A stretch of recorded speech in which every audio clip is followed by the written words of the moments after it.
બગડાણા આવીને સાંજના 7:30 વાગે લીધી આરતી ને કીરા બજરંગદાસ બાપાના દર્શન પ્લસ પ્રસાદી. દમગીરી માતાજીના દર્શન કરીને જાતા હતા બગડાણા સાઈડ તા વસાળે મળી ગયો આપણને નેડુ ને. તમને તો ખબર જ છે ફોટાના શોખીન. हेलो मित्रों, यहाँ आपको बहुत मजा आने वाला है.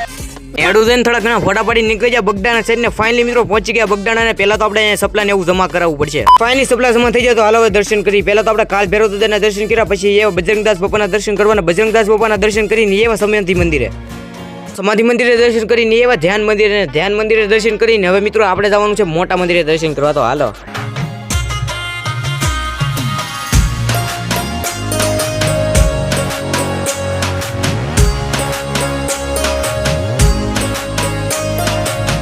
ફાઇનલી મિત્રો તમને દર્શન કરાવી દીધા ને મેં દર્શન કરી લીધા ને. હવે આપણે બી એવા ચાની પ્રસાદી લેવાના. ચાની પ્રસાદી લઈને એવા સપલા લેવા, કેમ કે આપણે માર્કેટમાં તો આટા મારવાના. સપલા પહેરી નીકળી જાય માર્કેટ સાઈડ ને. 1 મિનિટમાં તો કિલો કવર કરી શકું. મારો લોંગ વિડીયો હોય તો ઓલરેડી યુટ્યુબ નાખી દીધો હોય. કાંઈક જોતા હોય ને મિની બ્લોગ કંઈક ખતમ. હવે મળું મિની બ્લોગ પાર્ટ 2 માં. જય શ્રી રામ બાય.